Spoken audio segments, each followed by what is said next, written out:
Hello, my lovelies, and welcome to episode 6, season 2 of the Prosperous Yogini Podcast. And gonna have to just say now, forgive me if over the next 5 or 6 weeks, episodes are slightly shorter than normal, but we are entering into the school summer holidays. I have a 12-year-old, he was 12 today, and a 9-year-old, and my husband is a school teacher. So the next 6 weeks of my life are going to be different. And actually, do you know, I need to do a podcast episode on this, don't I? On how to, if you are like me, self-employed, part-time or full-time, and how to navigate seasonal changes in your family, how to plan for that. But actually, if you listen to the Planning for Profit episode, there's a little bit in that, but that's not what today's about. Today is about, I want to share my initial experiences of using Substack, because there's a lot within this that I think is very, very relevant for now, and very, very relevant for where we may be going in terms of perhaps building smaller, more engaged communities off perhaps social media platforms. And I'm not here saying social media is dead, far from it, but it is changing, and that's one of the things I want to talk about today. So when I say my experiences so far of Substack, when did I start up my Substack? I started my Substack community, I think around May time. And the reason why I did that, because as you know, my business is shifting slightly, or has shifted. I'm going to stop saying is shifted. It has shifted. I now actually have 2 businesses. I have my Amy yoga business, and that's my predominantly yoga teacher training with a small amount of online yoga classes. And then I have my Amy Jones mentor business, where I offer business and energy mentoring for female service-based entrepreneurs. They are 2 separate businesses. They are 2 separate services. Of course, those that engage in them overlap, but they are now 2 separate businesses. And I knew way back at the start of the year that something like this needed to happen and was going to happen. I was being called to do other stuff out of the realm of being a yoga teacher, being a yoga trainer, and just business mentoring for yoga teachers. That said, I still am, incredibly passionate yoga teacher. I love yoga teacher training. Education and training is in my blood. I literally have done nothing else in my whole working career other than teaching, training, education. Like, it literally is delivering training, creating curriculums. It is my zone of genius. It is what I am very, very good at.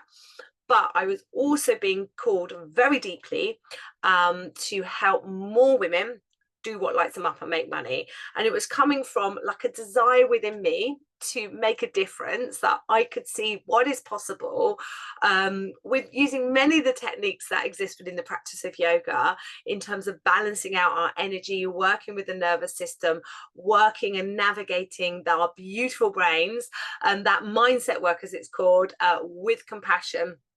I could see how all of this, and my years of experience, 14 plus years of experience now of being female, self-employed, service-based entrepreneur, I just could see that I could help so many more women beyond the spectrum of the yoga industry.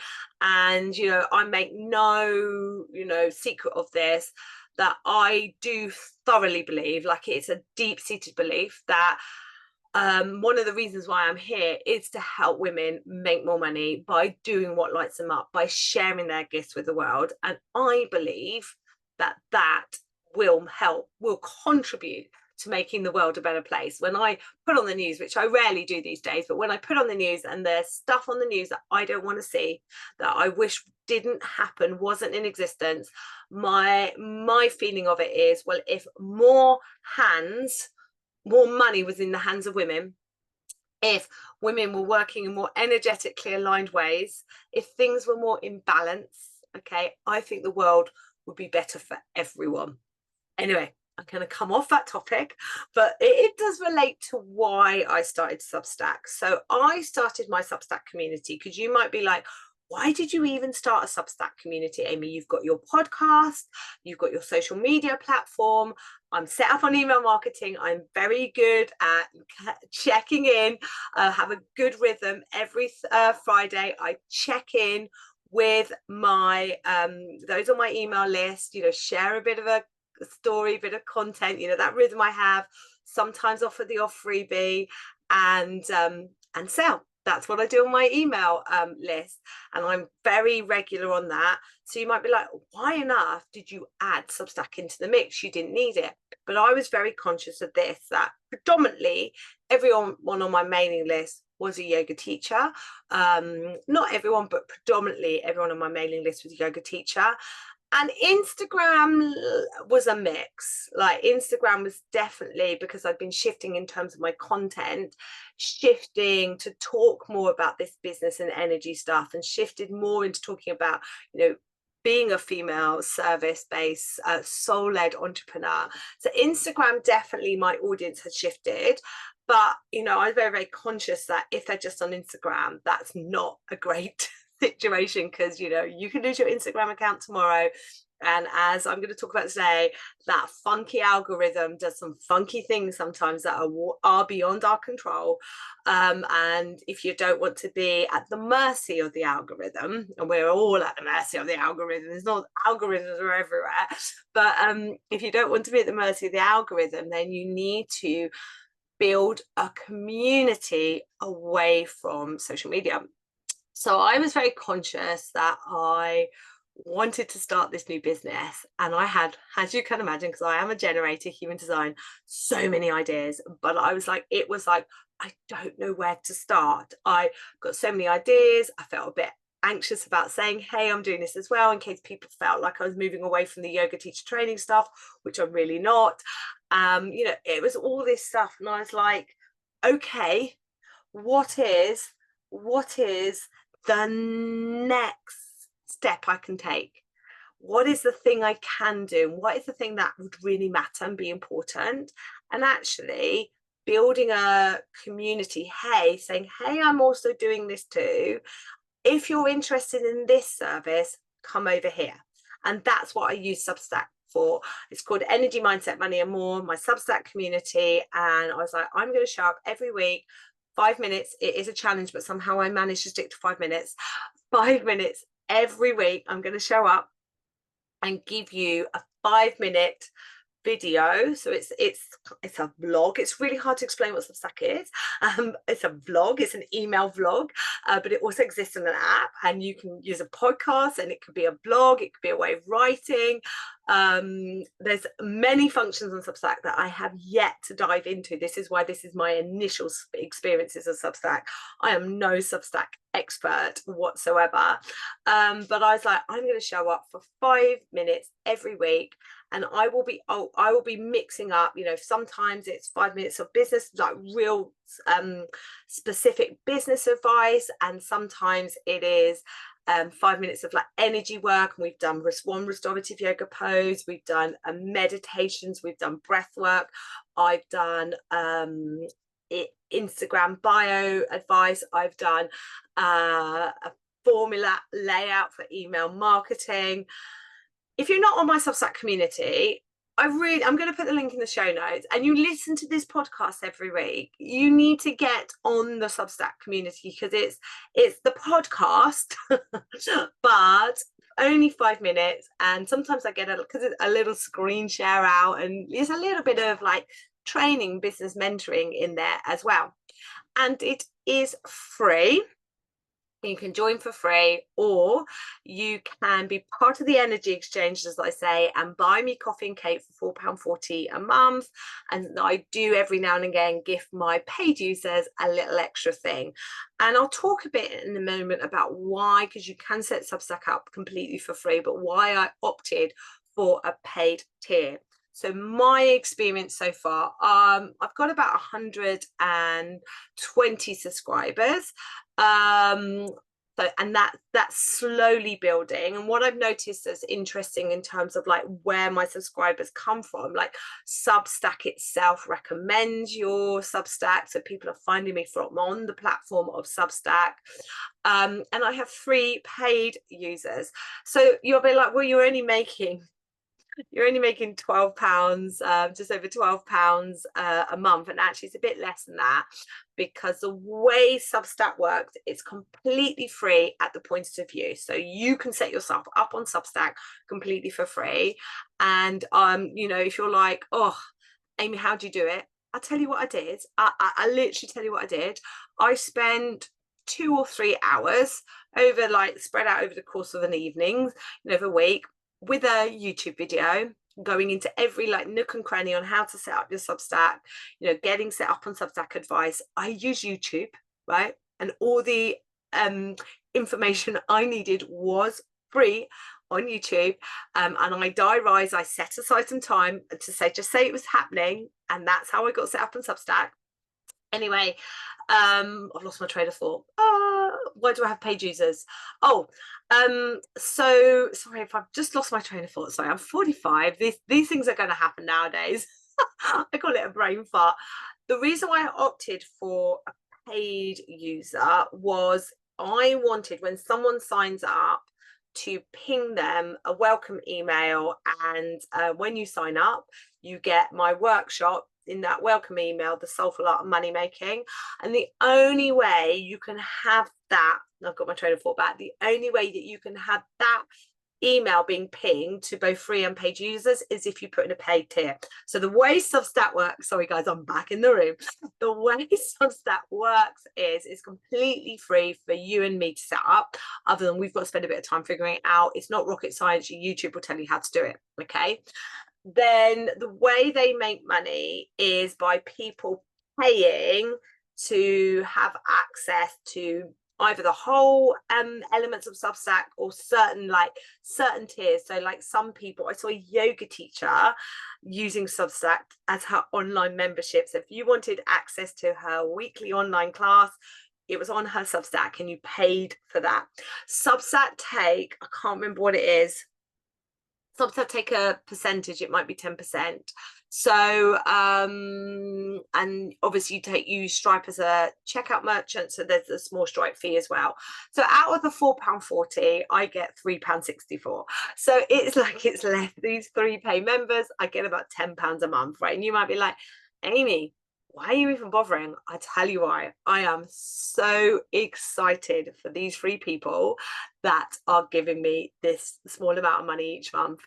And I'm equally as excited for all the free users that open my Substack. And my Substack open rate is really high. It's around about 50 to 60%, which is high. Email open rates are around 40%, higher if you have a small list. So this is only a group of 120 people, but even so, I'm really happy at how high the open rates are and how consistent they've stayed. And that's telling me that my Substack community is a small engaged community, that they're enjoying what I do because they open it and they're engaging in it.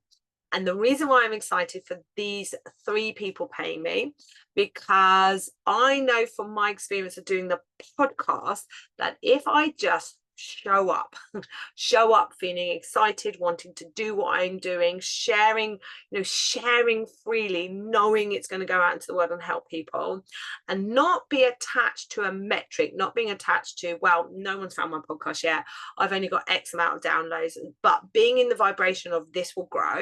And that's exactly what happened at my podcast. I'm nearly at 10,000 downloads, and I'm hearing lots of lovely feedback about season 2. Thank you guys. It's 100%. For those of you who've been with me from the beginning, I hope I've modeled to you how you just got to take messy and perfect action, how you just learn on the job, and how you evolve. Human beings, we evolve. We're curious creatures. We get new ideas. We get drawn to new things. Our experiences grow and we want to share them, right? You can hear this in my podcast if you want to go back. If you're new to the Prosperous Yogini Podcast, if you want to go back and listen to all those episodes, go for it. So Yeah, and the other reason why I was like, I'm excited for these three people is when I was setting up my Substack, like I say, Substack recommends other Substacks to you. There'll be ones perhaps of similar interests, and then obviously ones where lots of people are paying, because Substack, if you're paying to be on my Substack, then Substack is taking a commission. That's the model. It lets you use it for free. It's an amazing free, it's not quite email marketing, but it is email marketing. I'll explain a bit about that in a moment. But Substack pinged me information about Lenny's email. Now, I don't know who Lenny is, okay? I have no idea who Lenny is, but let me tell you what Lenny does on Substack. Lenny makes £1 million a year. Lenny makes £1 million a year off his Substack. And I was like, you know what? I'm going to be like Lenny.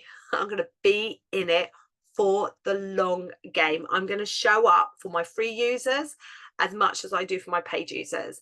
I am going to be here consistently every week, and over time the amount of people on my Substack will grow, and over time the amount of people who are paying to be part of my Substack will grow. And I know that because I've seen it with my podcast. So the other thing I found, just a little, this is just from my experience, I don't know if this is true, that because I had a friend that set up a Substack as well, and they didn't put a paywall behind. I think Substack promotes, and this is, I haven't got this anywhere, but from my experience, if it's a paywall, Substack really does promote you a little bit more, because they want, the business model is they want people paying. So what is Substack? Right, I go into it and I'll create a post. So it is like you're writing an email, and it can be a blog. You can embed videos, so it's like a vlog. You can use Substack to set up your podcast. For those of you that want to set up a podcast, you're like, I don't know how to do a podcast, I don't know how to set it up on Spotify, Apple, all of that malarkey. You can set it up on Substack today. And the email goes into people's email boxes. You can not automate, you can schedule. So you can, like on an email marketing platform, you can schedule an email. I think it's really important that you have a rhythm. This is going to be, you're signing up for this, and you can have like a cover that tells people what it is and opting in. And then you can choose how many archives of posts they see. So this is why I wanted to go here, because I write my fantastic, I don't dare say so myself, my fantastic emails every week. And sometimes, like this week in my email, on my Friday email, I'm giving away a free yin class and sophrology session.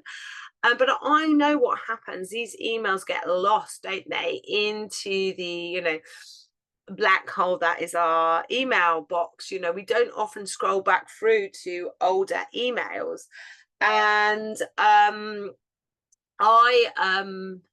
wanted there, because of the nature of this Substack, I wanted people to go back in and say, oh, I'd really like to do that affirmation from a few weeks ago. I'm really ready to just really hone in on tidying up my Instagram bio. What advice is there for Amy from that? I love that breathing practice. I'd love Amy to guide me, and they can go back in. Instead of going trawling through their emails, they can go onto the Substack app, and you can also view that Substack on your browser if, like me, you're completely apped out, and you can see all previous posts, and you can decide how many previous posts people have access to. Like page users can have access to a bigger archive. You can choose people to have comments on your posts. You can have discussions, so it's not people having to hit reply to your email. It's discussions, or you can set your page users to have comments. It is absolutely endless, and there's function I'm not using, like there's a chat function, and you can really, really build a sense of community. And I know we talk about that as your Instagram community, your Facebook community, your Facebook community group, and they still have a role. But I have definitely found in the last sort of couple of months with Instagram that I haven't changed how consistent I am on Instagram, but my reach and engagement has gone down, and a lot of people are talking about this, and of course a lot of people are moaning about the algorithm, and I'm seeing some people starting new accounts because right now Facebook is looking to help new accounts, smaller accounts grow, which is great. But then those of us that have been on Instagram for a while are a bit like, what about us? So the algorithm will change soon. Like, I just refuse to worry too much about that algorithm. And although the metrics and the data matter, I'm not living my life by them. Whereas I feel like my Substack community is this quiet space away from the noise of social media, because the reality is I'll post on social media. It is always the icing on the cake, my darling. It's the last 2 to 5%, because that's reality of how many people will actually see that post. Not to mention it has about a 12-hour shelf life. There are very few people scrolling through people's grids looking and finding previous posts, or that live Amy did. No, I don't do lives, but that live that Amy did a couple of months ago was amazing. Where is it now? Whereas you go onto Substack and you can see the previous post, and you can go into the bit that is relevant to you. So it just, for me, it's sort of like my advice to you guys to start thinking about a way, and Substack is a way. There's also Patreon. I prefer the Substack model, but Patreon is another similar example to the Substack model. But just think about how I can build a community away from Facebook, WhatsApp, depending on how big a community is. I haven't explored this, but I saw someone talking about Telegram as a way. Slack is another example. There are ways of building small communities, like collecting your tribe away from the noise of social media. And perhaps it not all be about getting on my email list and emailing and nurturing my email list, because that again still has a place. But I think we're looking for something different these days. And then the other point I want to make, let me just open my community. Yeah, this is the last point actually I want to make. My last point I want to make is when people aren't set up. So I work with a lot of people who have got like this in-person business model, and they know that they've hit a ceiling, so they want to build something out online. They want to build in a higher priced offer, whether that be retreats, whether that be training, whether that be like a one-to-one offer. And I'm like, well, how are you going to make that offer? How are you going to talk to people? Because they don't have a website, they don't have email marketing, and the way they're largely working is strong word of mouth on WhatsApp, and maybe a booking site. There's absolutely nothing wrong with that, but when they go to that place where I want to grow, they don't have the systems for growth. So then when I'm like, okay, well, you could set yourself up a website, set up email marketing, get yourself the freebie opt-in, get people to sign into that freebie, send them an automated sequence and sell. People will look at me as if to say, well, that's going to take a long time, Amy, and that's a lot to learn. And they're absolutely right. Now, all of that is available to you. And all of that, I'm telling you now, is systems that I would consider. Just thinking, does Lenny have any website? I would consider at some point within your business. But Substack, you could literally use Substack as your sort of like base, your URL, your website, your destination, where you say, hey, this is me, come and join me here. And you invite people to join your Substack community. You make a decision about what's it going to involve. If you love writing, you're going to share your writing with them, and it doesn't have to be once a week, it can be a monthly thing. If you are a Reiki healer, could you do a half-an-hour distance Reiki for everyone in your Substack community, once a month? If you love pulling out the tarot cards, sharing your weekly tarot card experience. Like I said, that yoga teacher is literally using Substack as a way of delivering her online membership. She doesn't need a website. She doesn't need an online course platform. Literally, she's using Substack. And she could and you can set that up tomorrow. So it's this instantly available way of getting set up actually. Email marketing. What you won't be able to do on Substack is those automations, like here's a freebie, dropping them in, so those sales funnel. But A, you might not need that, and B, you're not there yet. Substack is an instant way, which is why I went for it, an instant way of saying, hey, if you're interested in this, I want to be part of this that I offer, come and join me here. And I think we're going to see a lot more of this, a lot more of people setting up small, quieter communities away from the noise of Substack. Easier ways of accessing information, and we all give X amount away for free, so people get the opportunity to engage with us. But I know what it feels like when you're like, well, I'm turning up on social media every day, I've done this live every Tuesday morning, and 2 people have seen it. I know how that feels. It may feel very, very different if you've got, say, 50 people on your Substack, and of those 50 people, 80% of them are opening and engaging, and then you're like, well, I've got this one-to-one offer, and I can only accommodate 2 people a month. You've got enough people to start making that offer to. You've got enough people to start sharing your gifts with the world. You've got enough people to start making money. None of us need large audiences. We need engaged audiences. None of us need to be on social media all the time unless we're enjoying it. We need to find avenues, ways of collecting and relating to, engaging, connecting to our community that work for us, which is why, again, Substack, me, I can chat shit for Britain and I'm great on videos. So Substack worked for me, and I went down the blog. If that's not you, writing can work really, really well. Have you got stuff that you can repurpose? It doesn't have to be new stuff. I do that as well.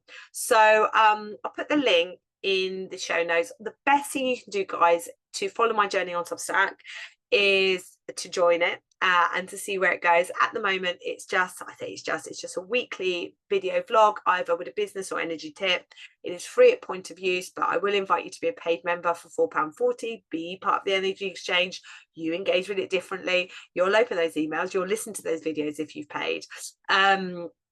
And I do give my paid members a little bit of extras every now and again. And I don't know where this is going to go. I don't know whether I will develop it more in terms of growing and engaging the community. But, I'll tell you what, I do know that I'm in it for the long game. And I'm definitely enjoying growing a community in a different way. It's not that Instagram is dead, and I've picked up some of my Substack users from Instagram, but it feels good not to be fully reliant on the Instagram algorithm. All right, my darlings, so that's it for this week. I'll put the links to my Substack community in the show notes, and I'll just see you all next week.